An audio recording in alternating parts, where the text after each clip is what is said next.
Everyone has one or two secrets they'd rather keep hidden, and I'm no different. When I was younger, I was quite wild. Now, I'm a quiet and unassuming woman, but losing my parents at 15 sent me down a wrong path. I ended up joining a gang of troublemakers. I got some of the girls from the gang together and started our own group. Because my dad made me learn wrestling when I was a kid, I was known around town for being really strong, even stronger than the boys. My time in that world ended after I met someone special, but living that kind of life leaves some issues behind. My name is Nancy, and now I'm 35. I live as an ordinary housewife and work at a local supermarket. With my light makeup and quiet personality, no one would guess that I once wore bright makeup and rode motorcycles. Yes, I was in a gang and even led a group of girls. But then I met my husband Joshua and everything changed. It all began 10 years ago during a fight with another gang. They were always causing trouble whenever we met. One day, things got really intense. Joshua stepped in unexpectedly to help his brother, who was part of the other gang. As everyone was fighting and falling, Joshua and I were the only ones left standing. I even remember him laughing when he realized his brother wasn't even there. Despite the chaos, Joshua seemed really calm and composed. I couldn't help but notice. "Hey, you're pretty cool," I said to him. "Me? Really? Looking like this? You must have some strange tastes. Were you calling out for someone named Noah? Did you find him?" "No, it turns out my brother wasn't here." That's how our quiet chat began.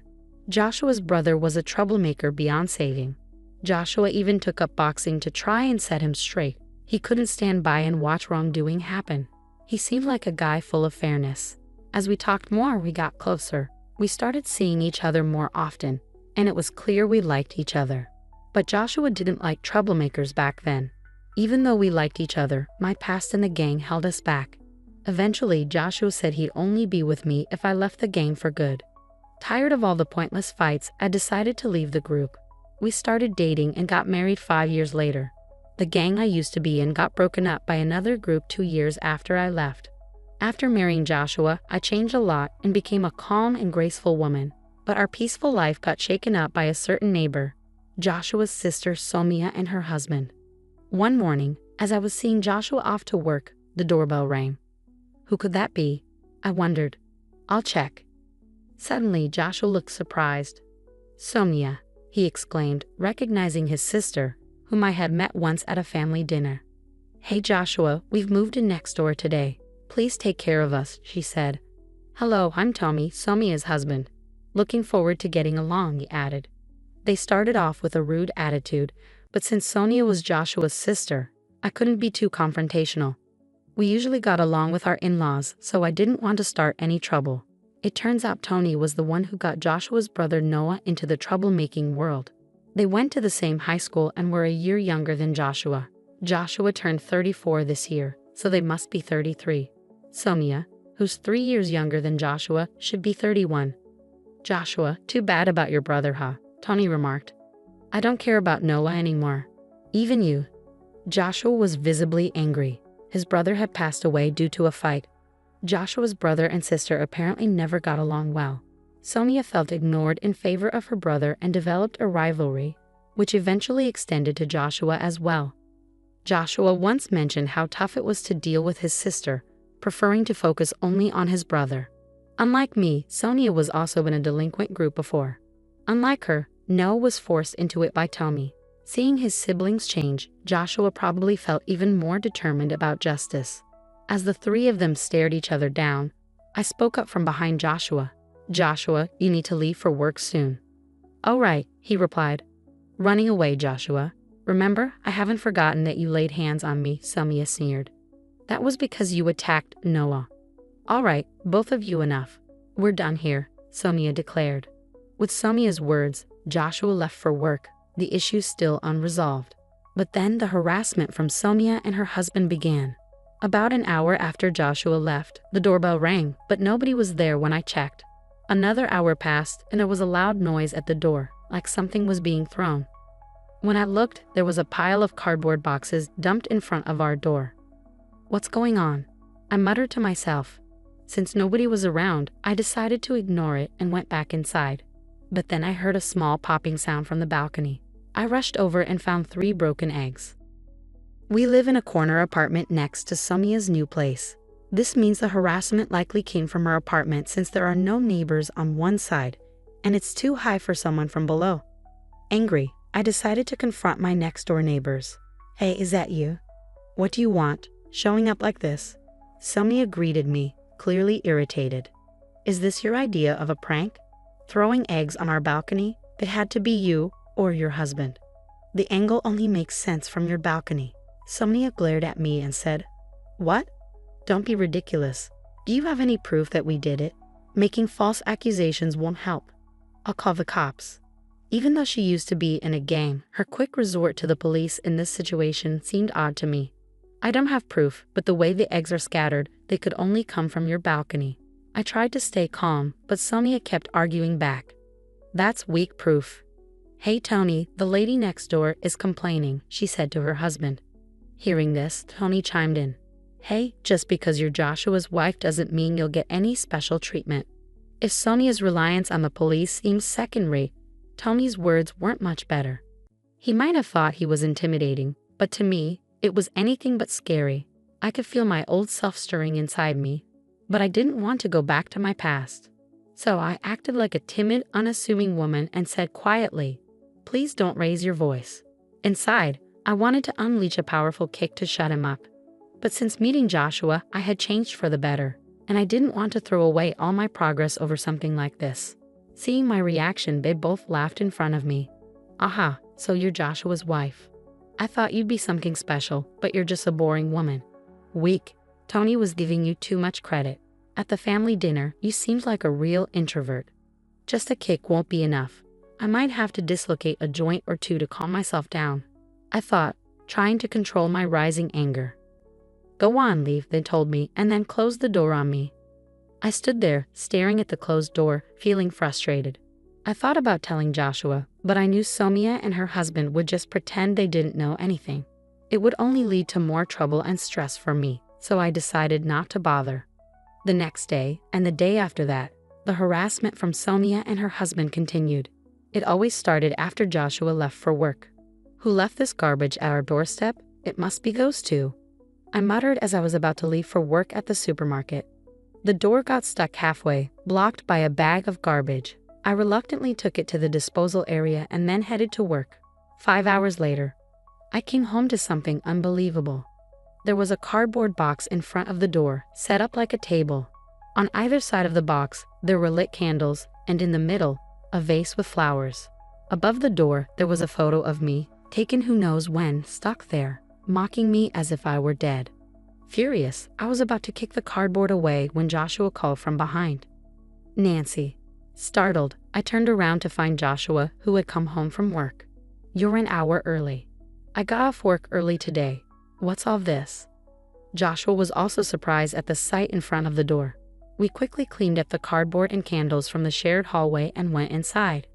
There, I told Joshua everything that had happened. "So it's likely Somia and her husband, but we don't have any proof. Even if we confront them, they'll just deny it," I said. After a moment of thought, Joshua had an idea. "Let's buy cameras, one for the balcony and one for the entrance, especially hidden well at the entrance." I agreed with Joshua's suggestion. There was only so much more we could take. We immediately purchased cameras online and had them delivered to Joshua's workplace to avoid suspicion. For now, we'll just have to endure until the cameras arrive. Then we can fight back with evidence. "Got it," I replied, so I dealt with Sonia's mean behavior at her house for a few days. For many people, putting up with stuff like this means not fighting back because they're scared or not strong enough. But for me, it was different. I wanted to fight back, but I held myself back. If it was okay to use force, I would have already stood up to them. It was really frustrating having the power to do something but not being able to. After 3 days, Joshua brought home some cameras. Any more trouble? The usual. Today they even threw a fish head onto the balcony. "Let's put up the cameras now. We'll hide one behind the air conditioner on our balcony, aiming at Sonia's, and another near the fire extinguisher by the entrance." The next day after setting up the cameras, Sonia started being mean again.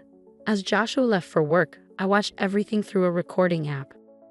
And just like clockwork, Sonia and her friends started their antics. I watched quietly and left for work when it was time.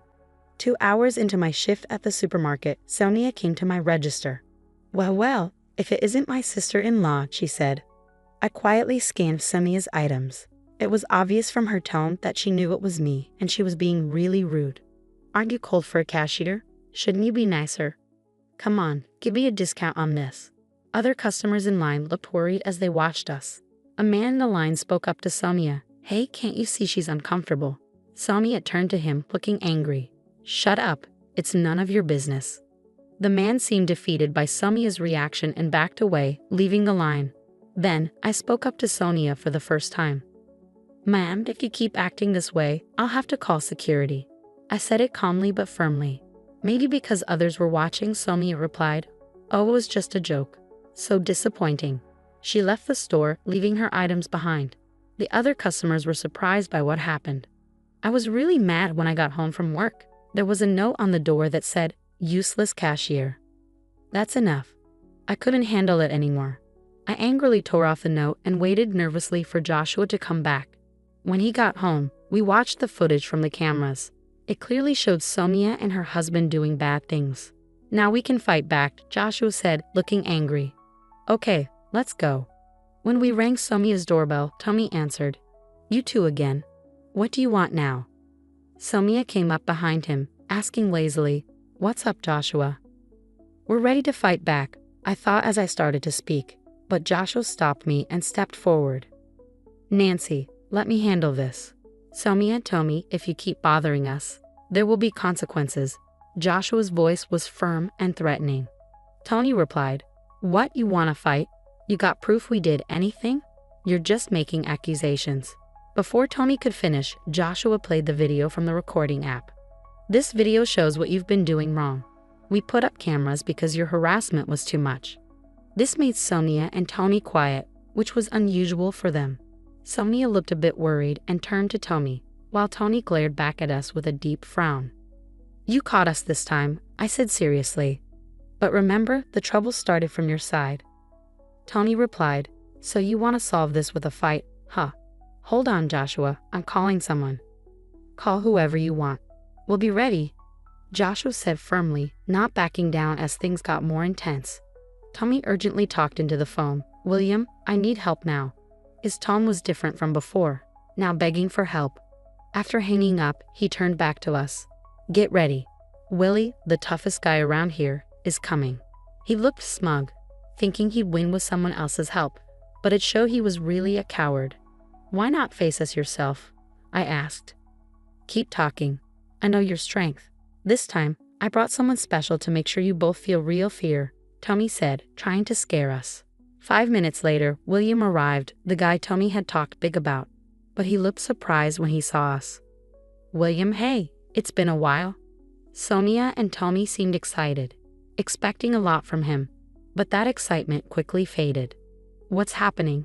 Yeah, it's been a while, Will, I said, calling him Will, which left Sonia and Tommy puzzled. Joshua greeted him too. Hey Will, long time no see. The couple looked even more confused. Confused, Tommy asked, What's going on?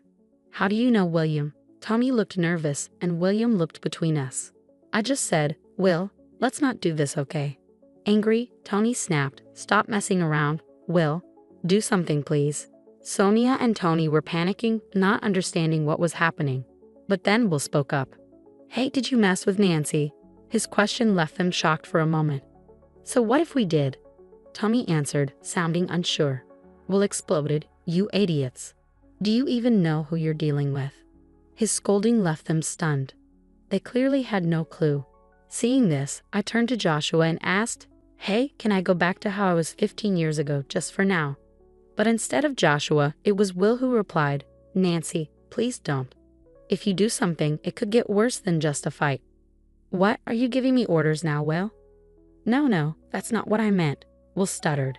Seeing the guy they called for help now apologizing to me, Sonia and Tony were confused. What's going on here? They looked scared as Will talked. Do you two know about BBN? Yeah, that's right. It's famous. It stands for Black Butterfly Nancy, right? The nickname of the former leader of a ladies' group. That's correct, and this lady here is Nancy herself. No way, really? Both of them lost their tough act instantly. Will continued. Back then, I led another group, but we got beat by Nancy's group. She could handle 30 people alone. Sonia and Tommy now looked at me with fear. It made sense. They thought they were picking on someone weaker, only to find out she was the leader of a group they used to be a part of. I didn't know Nancy was practically a legend. We joined the group 6 months after you left, Sonia said. They joined after I left. Will had been in the group with me and stayed even after I left, looking after Sonia and Tommy. He left just before a rival group took us down. By then, Tony was the leader. Before you ruined it, the group was unbeatable. You can't mess with Nancy, Will said. The group that took us down is now the strongest.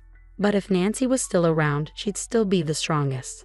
Seeing Sonia and Tony crumble, Will turned to me and said, "Please forgive them for my sake." Watching Will apologize, Sonia and Tony seemed defeated. They never expected their call for help to go so wrong. "Fine, but you owe us," I said, glaring at them. They let out a small gasp. "For a month, you'll clean this apartment and our balcony since you made a mess. If you miss even one day, I won't be so nice next time." "Okay," Sonia agreed, clearly intimidated. Tommy just nodded vigorously, unable to speak. Watching them, Will remarked, "Nobody can really challenge Nancy." Hearing this, Joshua, who had been quiet until now, finally spoke up. "But I don't like troublemakers. If Nancy hadn't changed, I wouldn't be here." He said it softly, and I looked up at him. "Don't worry, I won't let that side of me out again." At this, Will burst into laughter, and we all ended up laughing together. Will and Joshua knew each other because we met after I left the group. We ran into Will while on a date and ended up having tea together. "Now that's settled. Why don't you join us for dinner, Will?" The three of us left Sonia and Tommy slumped by the entrance and went to our apartment. Before going inside, Joshua added, "Sonia, you're my sister, so I'll let it go this time. But there won't be a next time." Watching him, I wondered if he too had that same fighting spirit as us. From that day on, Sonia and her husband stopped bothering us. They kept their promise and cleaned our balcony and the shared areas of the apartment. Even though they were just troublemakers doing chores, other residents stopped paying them much attention after a while. After a month, Sonia and her husband left without a word. Even Joshua, their family, didn't know where they went. Maybe they felt uncomfortable staying there. We didn't bother looking for them further and thought they made a wise decision. Finally, we had our peaceful life back. Neighborhood problems are common, but I never thought I'd be so involved. At least it ended well. I have a past I'd rather not talk about. Joshua has kept it secret all this time. I'm not ashamed of everything in my past, but I've learned from my mistakes. I just want to cherish my life with Joshua now, and I hope to never show my true self to anyone again. That's all I'm thinking about now.